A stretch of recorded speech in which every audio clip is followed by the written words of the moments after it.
There is a pump station outside Memphis, Tennessee that moves 12 million gallons of treated water every day. It has no backup generator. The city council approved funding for one in 2019. The procurement process stalled. As of right now, if the electricity feeding that station disappears for longer than the pressure remaining in the pipes, roughly 4 to 6 hours, 250,000 people lose access to clean drinking water. Not in a week, not after some dramatic cascade of failures. Within the span of a single afternoon, and Memphis is not unusual. It is average. This is the detail that most conversations about the American power grid get wrong from the very first sentence. They begin with the lights going out, the blackness, the drama of a skyline gone dark. But the lights are the least important thing electricity does. The grid doesn't illuminate America. The grid EC America. Every logistical system, every supply chain, every water treatment facility, every communication network, every financial transaction, every gas pump, every traffic signal, every hospital ventilator,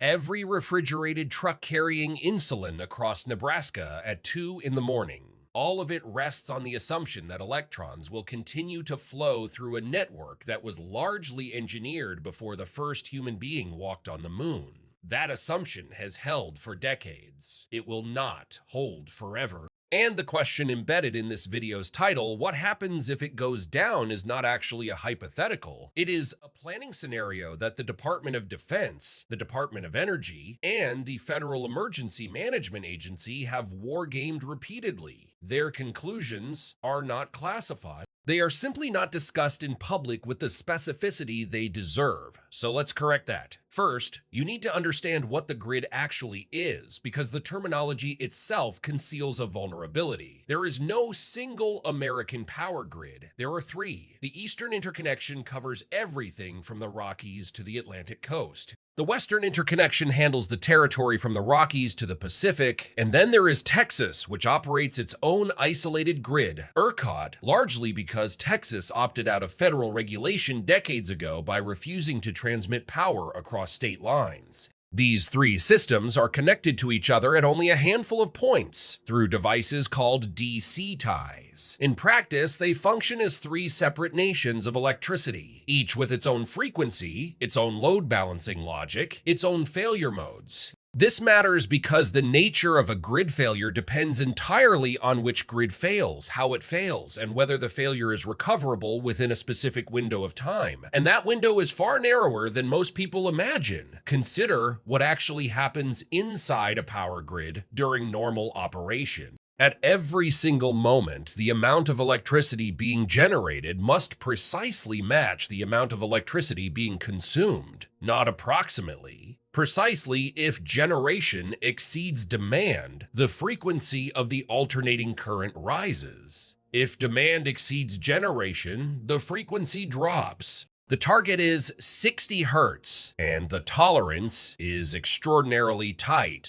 A sustained deviation of even half a hertz triggers automatic disconnection of generators to protect them from physical damage. Their turbines are spinning at speeds synchronized to that frequency, and a mismatch can literally tear the rotors apart. This is not a metaphor. This is metallurgy. So the grid operates in a state of continuous real-time balance, managed by a combination of automated systems and human operators sitting in control rooms across the country. They are watching frequency, voltage, power flow on transmission lines, thermal limits on transformers, weather patterns, demand forecasts. They are playing a game that never pauses, never saves, and has no margin for error that lasts longer than a few seconds. The reason the grid works is not that it is robust. It is that thousands of people are constantly preventing it from failing. The distinction between a system that is resilient and a system that is merely maintained is the distinction that determines everything that follows. Now, the scenarios. There are essentially four categories of events that could bring down a significant portion of the grid.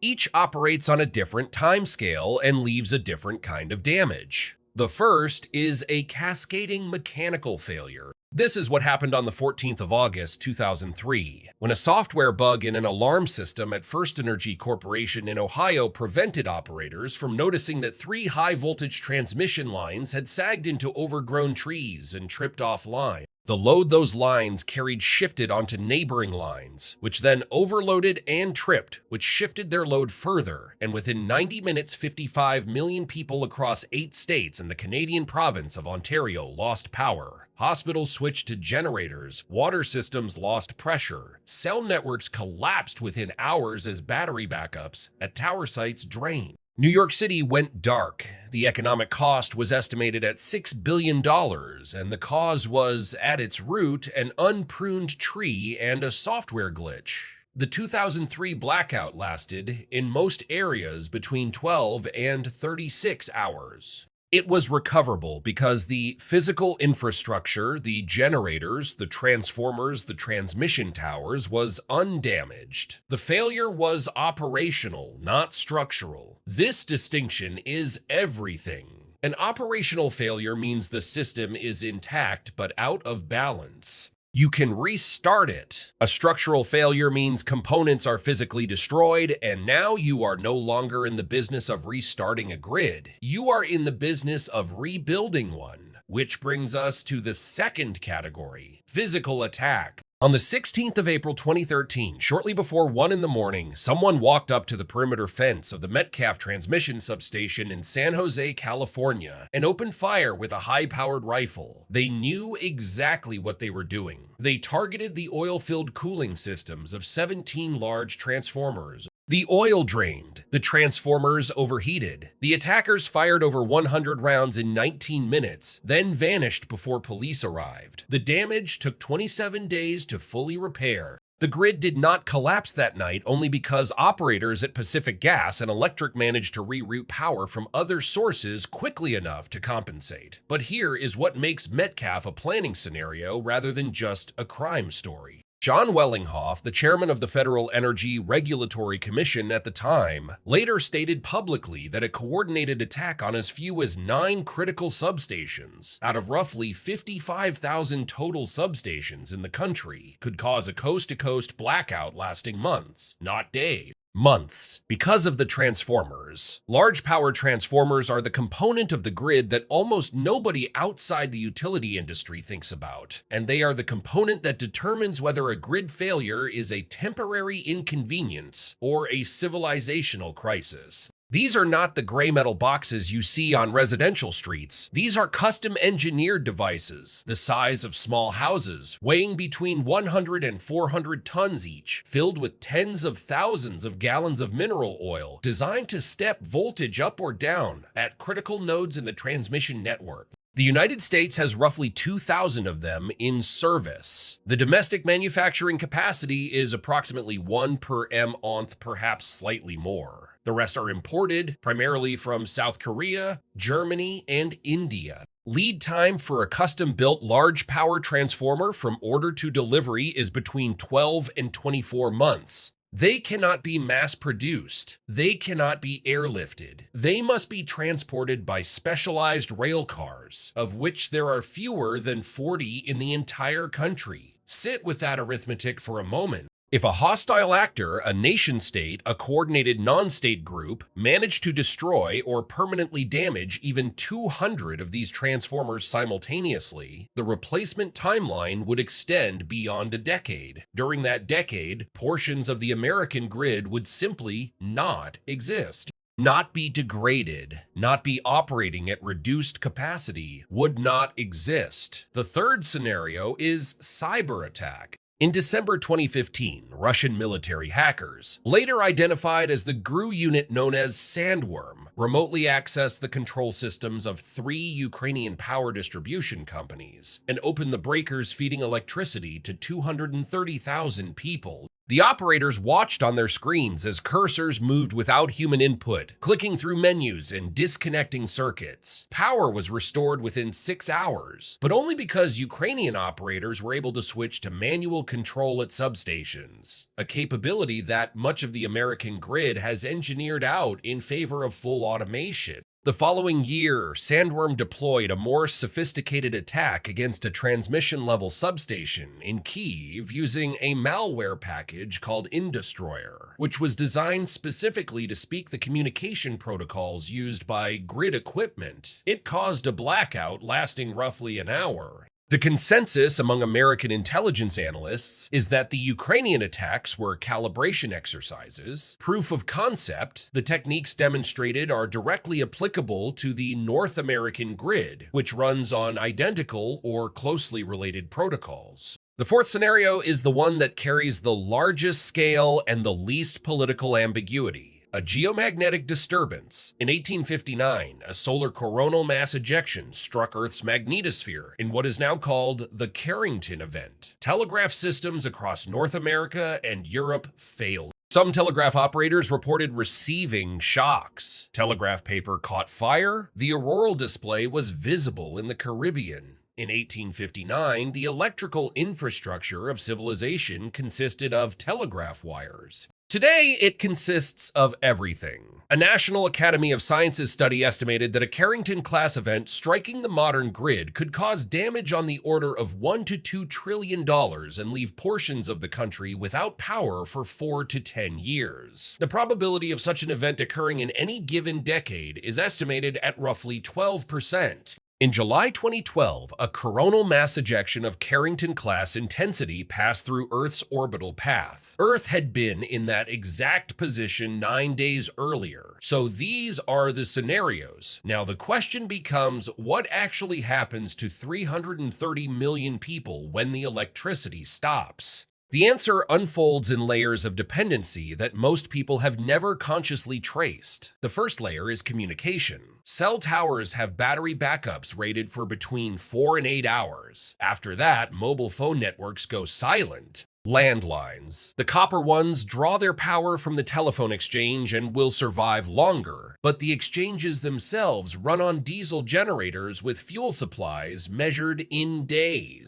Internet service providers, data centers, the entire backbone of digital communication, operate on the same diesel and battery margin. Within 48 hours of a widespread grid failure, the United States effectively loses the ability to coordinate at any scale larger than the distance a person can walk or a radio signal can reach on battery power. The second layer is water. Most municipal water systems rely on electric pumps to maintain pressure. Without electricity, water stops flowing to upper floors of buildings almost immediately. Ground-level taps lose pressure within hours as reservoir levels drop. Water treatment plants cease operations. In cities drawing from rivers or lakes, the intake pumps shut down. Even in areas with gravity-fed reservoir systems, the treatment chemicals, chlorine, fluoride, require electric dosing systems. Within 2 to 3 days, depending on the system, what comes out of a faucet, if anything comes out at all, is no longer safe to drink. The third layer is fuel. This is the one that produces what planners call a doom loop.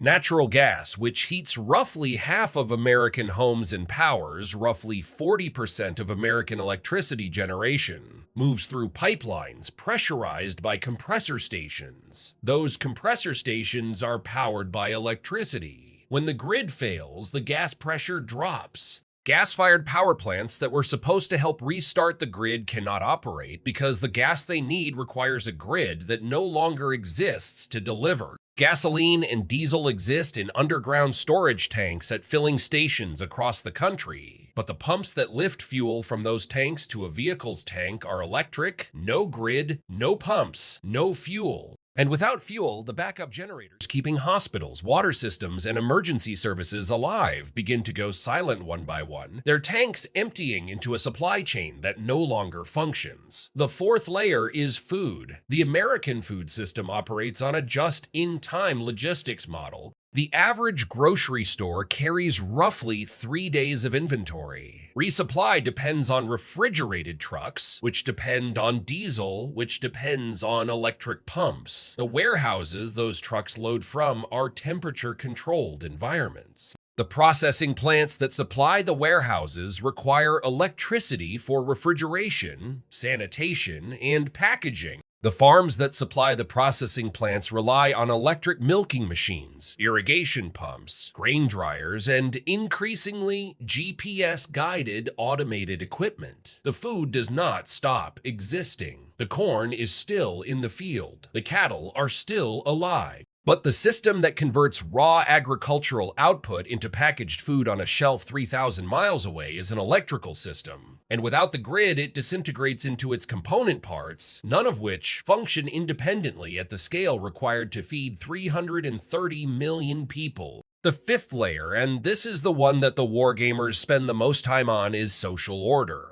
The Department of Homeland Security's internal modeling, portions of which have been disclosed through congressional testimony and FOIA requests, suggests that sustained grid failure beyond 72 hours in a major metropolitan area will produce civil unrest at a scale that exceeds the response capacity of local law enforcement. Not because people are inherently violent, because they are thirsty. They have children who are thirsty. The pharmacies are closed. The insulin is warming. The hospitals are turning people away. The gas stations are empty. The phones are dead. The ATMs are dark. No one knows what is happening more than 2 blocks away. And the information vacuum fills with fear at a rate that outpaces any institutional response. The modeling is not speculative. It is calibrated against observed behavior during Hurricanes Katrina and Maria, the 2003 Blackout, and the 2021 Texas grid crisis. In each case, the trajectory followed the same curve: initial patience, rising anxiety, resource competition, and, if the outage persists, a fundamental reordering of priorities from civic participation to household survival.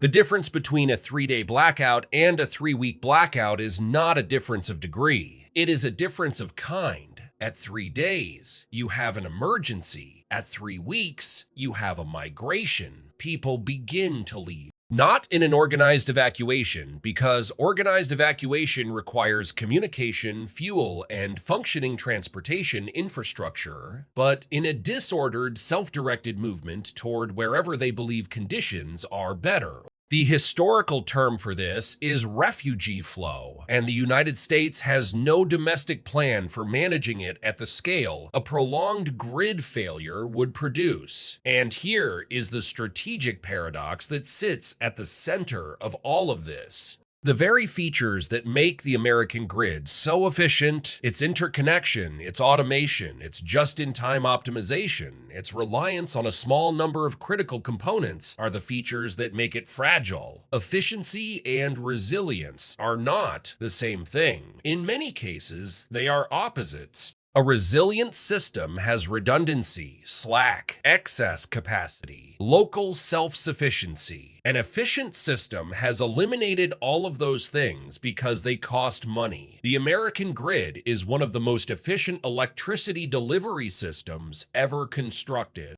It is also one of the most fragile critical infrastructure networks of any major nation, precisely because the economic incentives that shaped it rewarded optimization and punished redundancy for 7 consecutive decades. There are people working on this. The Department of Energy's Office of Electricity has programs focused on grid modernization, transformer reserves, and cybersecurity hardening. FEMA has updated its planning assumptions. Some states have begun requiring utilities to maintain strategic transformer reserves. The military has hardened certain installations against electromagnetic pulse, but the scale of the vulnerability and the scale of the response are not in the same universe. The grid serves 330 million people. The Strategic Transformer Reserve, as of the most recent publicly available data, contains fewer than 50 units. The honest assessment, the one that appears in the classified annexes rather than the public summaries, is that the United States has built a civilization whose continued existence depends on a machine that was not designed to be as important as it has become. The grid was built to deliver a convenience. It became a dependency,